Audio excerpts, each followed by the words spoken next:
Hey up everybody, and welcome back to the Audio Cycling YouTube channel, where today we're going to be taking a look at the VELOGAMES Spain, the final Grand Tour of the year and the final race of a stage race championship, because the EY Tour kicked off today. I haven't looked at any of the rider pricings so far, and I wanted to do kind of like what I did for the VELOGAME 2025, where I just look at the rider pricings completely fresh, and just give some first opinions on the rider pricings.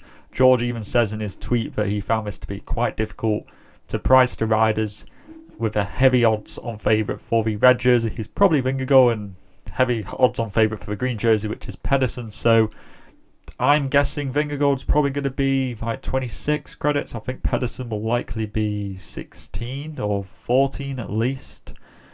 16 might be a little bit too much, but yeah, maybe like a 14. Vingegaard's 26. I expect after Vingegaard you're going to have like Almeida and Ayuso. Maybe one of them will be in the climber category instead, just to balance, like separate the UAE Team Emirates riders, or they might both be in the all-rounders. I think that both of those will be hovering 22 credits, 20 credits, something like that.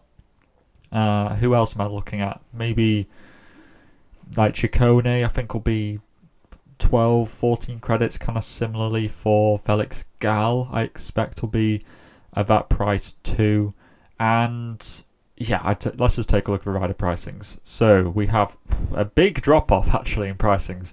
So Vingegaard, Almeida and Ayuso, kind of expected pricings. Vingegaard is a little bit more expensive than I thought, but 28 credits, still manageable. And then, yeah, Almeida and Ayuso, big drop-off then of 6 credits down to Tiberi, because I expect George will think that a lot of us will go with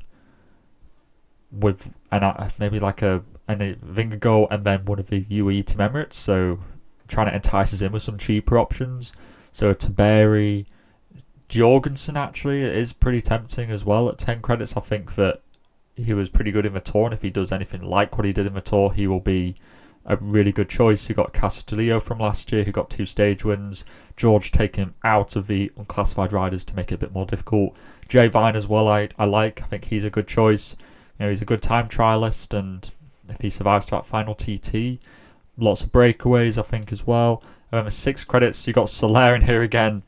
You know, Soler is usually very good value for money, and I think 6 credits, I'm very tempted to take him. But yeah, it's making it quite difficult actually, because obviously I think you've got lots of choices in here. I really like Soler. He's usually very good value for money in the Vuelta, but you know, skipping out one of the big UAE Team Emirates GC riders, or Anna Jorgensen or a Vine, is also a little bit painful, so that's going to be a challenge.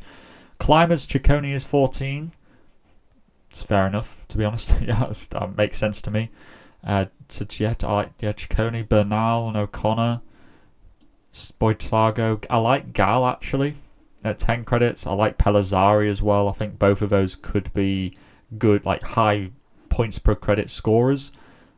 We also have like Valentin Padipentra. Gaudu was top 10 last year. Fortunato was the same price as this in the Giro d'Italia. Sepp Kuss, who's obviously won this race in the past. There's a little bit less depth, I suppose, in the climber category. I think even in like the Tour, we had so many in this category. The 6s, none of them are really enticing me that much. I think I'd be tempted to go with like a Ciccone and a Gal or a Pellizzari probably in here. The sprinters, Pedersen is 16 credits. Makes sense, I suppose. Alwa as well, Van Uden, Zingler. You probably get assist points on Zingler as well, to be fair. It just depends how many stages he'll have to actually sprint. And wow, there's not a lot of sprinters. Aniakowski, Foldaga, Gruel, Mikel's probably I like as a cheaper choice, but I think a lot of people will still go with Pedersen, which makes a lot of sense. I think Pedersen, Zingler, just because of the assist points farming that you can get from him. Or I'll probably go Maddie's Mikel's as well. I think that 6 credits, that's nice and cheap. And maybe Aniakowski as well. I'd say those two are my favourites from the cheaper bit. And then Pidcock. Pidcock's still here in the unclassified rider categories. 12 credits though this time, so George is testing us out a little bit more because he's been 10 credits previously, so I usually take Pidcock, actually, I've realised. I do usually have him at 10 credits. But I think for the last 2 tours I've taken him. I'm not sure whether I'd take him this time. It really depends on the other GCs. I will be making a team at the end of this just to give a bit of an idea as to who I might be picking. Ganna, obviously, for that kind of TT. He might sprint as well. It's worthwhile mentioning. Who else do I like? I quite like Hubart's. Good for that 1 TT for a top 10. But there's not that many breakaways which are going to favour rouleur types. Maybe like a Badjoli could be really good. I never got Ciccone here, but Badjoli was looking in good form in, I think it was Bologna, I want to say it was. So I quite like him, actually. That could be an interesting one. I think Leo Bizeo, very good in Burgos. I think he'll be quite highly selected for people who watch that race. They'll know just what kind of guy we're dealing with. Bjerg, actually, just for assist points as well on the UE Team Emirates. Probably going to be up there in Team GC, maybe also with a guy on the podium. Probably won't be getting as many assist points as like guys in the Tour for Pogacar, but Bjerg can also get a top 10 of a TT, I'd say. So that's worthwhile considering as well. I think Campenaerts as well, with Vingegaard likely to be in the lead of a race. Campenaerts, okay, yeah, he might not get the breakaway kind of opportunities, but he could get quite a lot of assist points along the way, I think. Buchmann, if he does better in GC, maybe. I realise I'm kind of doing a bit more of like a in-depth one. This needs to be a little bit snappier. Fabio Kristen, not a bad one. Finfisher Black, that's quite tempting as well. I like him. Grosshark, actually. Usually in the climber category. So that's one to definitely keep an eye on. He could definitely get in a breakaway or two. And might be a bit better than Bjerg, I would say. Harper as well. Won that stage of a Giro when he was in this category as well. Kung for that one. It's a shame there aren't 2 individual time trials. That would make things a bit easier. Nerurka, bit unproven, but still not bad. Novak and Oliveira, so you got a lot of UE Team Emirates. You could just go 3 of those and try and get assist points, but again, it's not like Pogacar's here. I don't think Almeida and Ayuso is as certain of podium candidates. Well, they're not to me. I think there's quite a lot of people who could fight for the podium. I like Archie Ryan, actually. I think that with Carapaz now not in the race, I think Archie Ryan could have a lot of freedom, and he's in a contract year as well. Sagat, Sheffield, both similarly for me, good for the TT. I actually, Guillermo, Thomas Silva has been in very good form this year, the Uruguayan champ.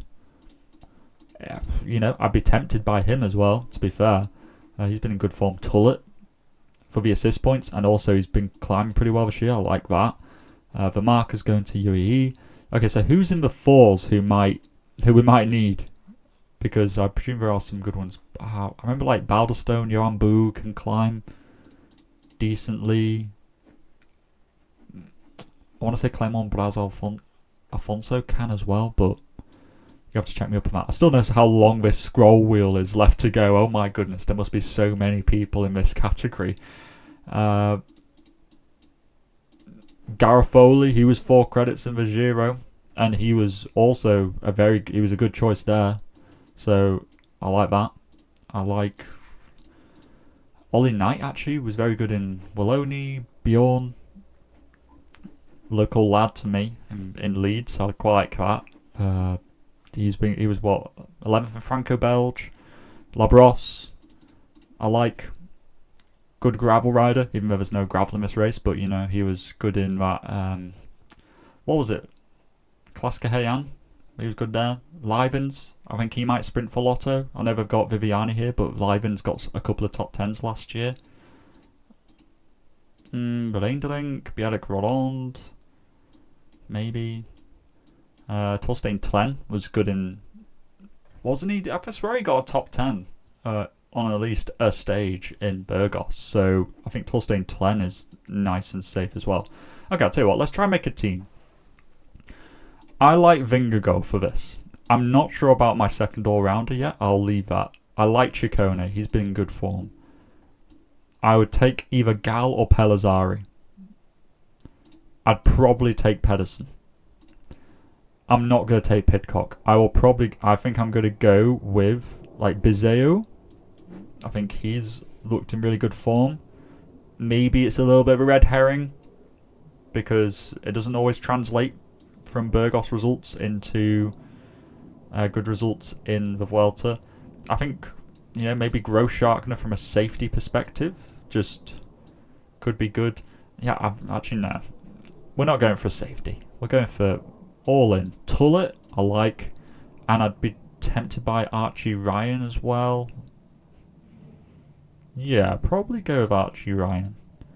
So I've got 14 left to go. So what can I do with that? I would probably go with... So I could go with maybe like Jorgensen and a 4. I could go with Soler and an 8. Who can I get at 8 credits? Who I can tolerate? I could go Vine, Soler and Vine. I do like Gal, but I'm kind of leaning towards Pellizzari as well. I know he's not the leader of the team, but he was good during the Giro. But Gal was 5th in the Tour, He was really good there. I'd go with something like this, I quite like this. How would I change it? I might swap I might not go with Archie Ryan. I mean, there's a few 4s that I like the look of. Like if I were to go with, where's Torstein Tlen? I'll just put him in for the time being. If I didn't go with him and I went, instead of Vine, I went with Pellizzari, I think it leaves me a little bit limited in terms of breakaway guys. It would probably leave me like Bazillo, Tullet, Tlen, and Soler.